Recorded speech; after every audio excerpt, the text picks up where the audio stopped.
En janvier 2020, je bossais dans les mines d'or. Mon objectif, c'était de gagner un maximum d'argent parce que je pensais que l'argent serait le bonheur et que je pourrais être comblé et que j'aurais plus besoin de quoi que ce soit dans ma vie si je gagne beaucoup d'argent. Je suis heureux. Sauf que ça s'est pas du tout passé comme ça. Je me suis rendu compte que, au final, je gagnais beaucoup d'argent, mais j'avais jamais été aussi malheureux.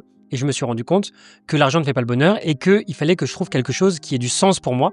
Et c'est pour ça que j'ai commencé à rêver et à me dire, bah voilà, il faudrait que je crée un business, un projet qui me parle. Donc du coup, j'ai commencé à faire des plans sur la comète, à imaginer ce que j'allais pouvoir faire. Donc je me suis dit, bon bah très bien, je vais pouvoir lancer un business. Donc peut-être que vous connaissez la chaîne YouTube Colors, sur laquelle en fait c'est plein de clips de personnes qui sont dans un endroit, un petit studio musical comme ça. Et moi, c'était ce que je voulais faire. Je m'étais dit, je vais créer ce genre de business. J'ai envie d'avoir un endroit en physique où je vais pouvoir organiser des trucs avec des artistes, etc. Sauf que, malheureusement, le Covid est arrivé et a brisé mon projet en 2020.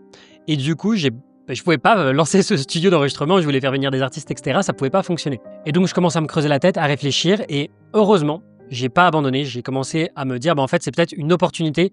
Il faut que je trouve un autre angle, une autre chose que je peux faire. Parce que, en fait, je me suis rappelé pourquoi c'était important pour moi. Parce que je voulais avoir cette liberté. Je voulais pouvoir faire un travail qui me transcende. Pas uniquement un truc qui me permet juste de gagner de l'argent, mais quelque chose qui est vraiment aligné avec mes valeurs. Et donc, grâce à ça, grâce à cette énergie, j'ai réussi à garder le cap et à pivoter vers quelque chose qui fonctionne mieux. Et donc, c'est à ce moment-là que j'ai décidé de créer une école de musique en ligne. Et donc finalement, j'ai créé Tony Guitar et donc après ça, ça a beaucoup mieux fonctionné puisque j'ai créé une école de musique qui m'a permis de vendre des formations et des programmes pour les musiciens. Et du coup, la chaîne YouTube a explosé avec 40 000 abonnés, des vidéos qui ont cumulé plus de 14 millions de vues, mais surtout des centaines de guitaristes qui ont été accompagnés à travers mes programmes. Donc la leçon que j'en ai tirée déjà, c'est une leçon de résilience parce que j'ai pivoté et j'aurais très bien pu abandonner, mais j'ai réussi à tenir le cap quand c'était difficile. Et dans cette vidéo, je vais vous donner mon système anti-abandon que j'utilise avec mes clients pour transformer le doute en carburant. Je vais vous dévoiler pourquoi le doute est votre meilleur allié et pas votre ennemi, les 6 erreurs fatales qui vous font abandonner trop tôt et le système anti-abandon que j'utilise pour tuer le doute en moins de 48 heures. Parce que la différence entre ceux qui réussissent et ceux qui abandonnent, c'est pas le talent, c'est pas la chance, mais c'est de comprendre ce qu'on va voir dans cette vidéo. Et donc parfois vous dites, bah ouais, le problème c'est mon offre, mais en fait, dans la réalité, parfois votre problème c'est la perception que vous avez de votre situation. Quand vous débutez, c'est normal, votre offre elle paraît fragile parce que vous n'avez pas encore de preuves. Et donc vous avez des doutes.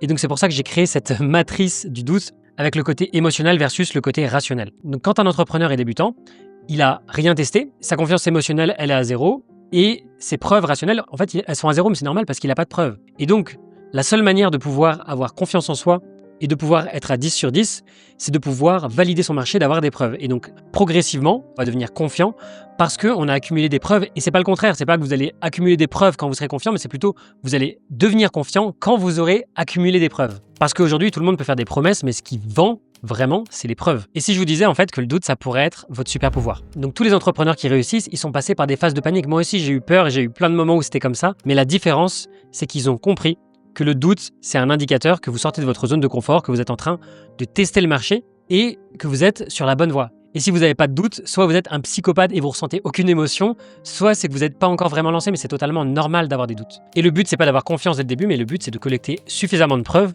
pour que vous ayez plus besoin de douter de vous. Mais le doute, il peut aussi vous détruire si vous faites l'une de ces 6 erreurs fatales et c'est ce qui risque de vous flinguer. Donc il y a un homme qui s'appelle Benjamin Hardy, il a fait un mur avec tous ces tableaux-là chez lui. C'est plein de citations pour inspirer sa vie et ses enfants, etc. Et donc il y en a 2 particulièrement que je trouve vraiment impactantes. Le premier, c'est de dire que le succès, ça précède la confiance. Ça veut dire que vous n'aurez pas de succès tant que vous ne croyez pas en vous. Mais pour avoir confiance en vous, ça vient en faisant des petits progrès vers vos objectifs, un tout petit peu au-delà de vos capacités, donc c'est-à-dire de sortir un petit peu de votre zone de confort à chaque fois. Ensuite, la deuxième erreur, c'est de sous-estimer, d'avoir besoin de preuves. Donc ces entrepreneurs-là, ils veulent convaincre avec des promesses, mais en fait, un petit témoignage client, même s'il est tout petit, il vaut 100 fois plus que des mots. Par exemple, je peux vous dire que cette page-là, sur mon site internet, elle a converti plus de personnes que toutes les vidéos YouTube cumulées. Là, on peut voir qu'on a été validé par les plus grandes marques avec Stan Leloup qui dit qu'on a généré des dizaines de milliers d'euros ensemble. Là, on a plus de 50 success stories. En dessous, on a une étude de cas de Damien qui est passée de 0 à 18 000 euros. Là, on a encore des dizaines d'études de cas, des témoignages sur Trustpilot. Ensuite, ne pas mettre assez de volume parce qu'en fait, il y a beaucoup de gens, ils vont contacter 3 prospects, personne ne va répondre et donc ils vont se dire, bah ouais, mais ça marche pas dans ma niche, etc. Alors qu'en fait, il faut contacter 30 personnes par jour pendant 30 jours pour avoir une vraie donnée. Et si, au bout de 30 jours, avec 30 personnes contactées par jour, il y a vraiment 0 réponse ou tout le monde vous dit c'est pas intéressant, Là, par contre, on peut remettre en question les choses et se dire peut-être qu'il faut pivoter quelque part pour aller vers une nouvelle idée. Ensuite, l'erreur suivante, c'est de chercher l'idée parfaite plutôt que le premier client. Parce qu'en fait, au début, la première chose à faire, c'est juste d'avoir un MVP, c'est-à-dire une offre Minimum Viable Product, une offre vraiment minimale. Mais il y a des entrepreneurs qui vont passer des semaines à réfléchir, à lire, à comparer, à essayer de créer une offre parfaite au lieu de décrocher un appel sur le terrain et d'aller tester leur idée. Mais en réalité, il n'y a pas d'offre parfaite tant qu'on n'a pas pu la tester avec le marché, tant qu'on n'a pas pu la confronter avec le marché. L'erreur suivante, c'est de changer d'offre dès le premier obstacle. Parce que, bien sûr, il faut persister. Même nous, on a l'habitude d'accompagner des gens. On a 30% des personnes qui rejoignent notre accompagnement quand on fait des appels. 30%, ça veut dire qu'il y a 7 personnes sur 10 qui refusent. Donc, ça veut dire que si au bout de 6 personnes que j'ai en appel, il y en a 6 qui refusent, ça ne voudrait pas dire que mon offre ne fonctionne pas. Ça veut juste dire qu'il y a un pourcentage de gens qui vont dire oui, il y a un pourcentage de gens qui vont dire non. Ça fait partie du game, c'est normal. Et il y a plein de gens qui vont avoir un premier obstacle et qui vont pivoter au lieu d'optimiser ce qu'ils ont déjà. Et donc, ils n'ont jamais assez de volume pour savoir si leur idée, elle fonctionne vraiment. Et enfin, la dernière erreur, c'est de vouloir prouver que ça marche pas. Au lieu de prouver que ça fonctionne, c'est vraiment de voir le verre à moitié vide plutôt que le verre à moitié plein, avec l'état d'esprit, je veux voir si ça échoue. Et donc forcément, si on a un état d'esprit pessimiste, forcément ça fonctionne pas. Et donc les gagnants, ils cherchent la preuve du succès, ils cherchent pas la preuve que ça va échouer. Maintenant, si vous vous reconnaissez dans l'une de ces 6 erreurs, voilà exactement ce que vous devez faire dans les 48 prochaines heures. Comment tuer le doute? Ce système, il a sauvé mon business des dizaines de fois et il est gratuit. Ne cherchez pas des données qui soutiennent vos affirmations, mais collectez d'abord les données, puis adaptez vos affirmations. En gros, cherchez pas à prouver vos preuves, mais promettez ce que vos preuves démontrent déjà.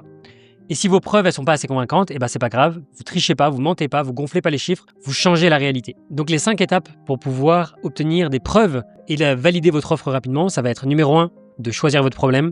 Un problème avec une promesse, donc de dire j'aide X à obtenir Y grâce à Z. Ensuite, de construire une offre MVP, c'est pas de passer des semaines, mais c'est de construire l'offre la plus rapidement possible pour aider vos clients à obtenir des résultats. Ensuite, l'étape numéro 3, c'est de créer votre première liste de contacts. Vous savez, il y a plein de gens qui me disent moi j'ai pas de réseau, etc. On a tous un réseau. Vous pouvez prendre vos contacts sur WhatsApp, vous pouvez prendre vos contacts sur LinkedIn, Facebook, Instagram. Toutes ces personnes-là, ce sont des prospects que vous pouvez contacter potentiellement. Et si vraiment, par malheur, il n'y en a aucune qui corresponde à votre offre, vous pouvez toujours dire est-ce que tu connaîtrais des personnes qui pourraient être intéressées par mon offre? Et si encore une fois, il n'y a personne dans le réseau de votre réseau qui peut potentiellement recevoir de l'aide de votre part, vous pouvez aller dans des groupes Facebook, vous pouvez aller dans des groupes LinkedIn et vous allez voir qu'il y a des centaines d'opportunités partout sur Internet. Ensuite, une fois que vous avez créé votre liste de contacts, il faut contacter la personne pour proposer votre offre gratuitement, dire si tu veux, je peux t'aider gratuitement. Et enfin, il suffit de délivrer votre offre gratuite. Et j'aurais même pu rajouter une 6e étape qui serait de collecter des témoignages, bien entendu, de collecter des preuves pour pouvoir ensuite obtenir encore plus de preuves, encore plus de preuves, encore plus de preuves et ensuite promettre ce que vous avez réussi à obtenir. Et pour tenir sur la durée, j'ai 4 mantras que je me répète chaque jour. Et donc ces 4 phrases elles m'ont empêché d'abandonner plus de fois que ce que je peux compter. Donc le premier mantra, c'est « Vous ne perdez jamais tant que vous n'avez pas arrêté ». Toutes les fois où j'ai voulu abandonner, à chaque fois, je me rappelais ça.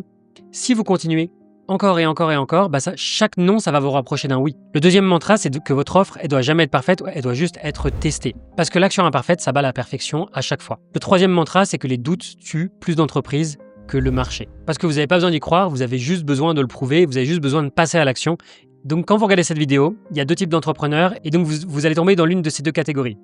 D'un côté, il y a l'entrepreneur qui va abandonner et il y a celui qui va réussir. Et il n'y a qu'une seule différence entre l'un et l'autre. Il y en a un qui va arrêter de courir quand c'était dur, il va arrêter de passer à l'action. Et de l'autre côté, il y a celui qui va arrêter de chercher des excuses, il va trouver le chemin. Donc vous n'avez qu'une seule vie, soit vous allez abandonner, soit vous allez passer à l'action. Donc maintenant, si vous êtes un entrepreneur, si vous êtes sur le point d'abandonner, si vous avez des doutes sur votre projet ou quoi que ce soit, prenez un appel avec moi ou un membre de mon équipe en cliquant sur le lien dans la description. Honnêtement, on veut vraiment vous aider, on veut vraiment vous débloquer, on veut vraiment que votre projet explose. Sincèrement, c'est ma mission numéro 1 aujourd'hui, comme vous avez pu le voir, avec l'histoire dans les mines d'or. Donc si aujourd'hui vous êtes dans cette situation et que vous doutez de vous, prenez un appel, on vous montrera comment mettre en place ce système anti-abandon dans votre business et comment pouvoir le plus rapidement possible générer des preuves qui vont vous permettre d'avoir confiance en vous, dans votre projet et pour pouvoir tout exploser dans les prochains jours, dans les prochaines semaines, dans les prochains mois, dans les prochaines années. Voilà, j'espère que ça vous aura remis un boost de confiance en vous. Je vous dis à très vite, c'était Tony. Ciao.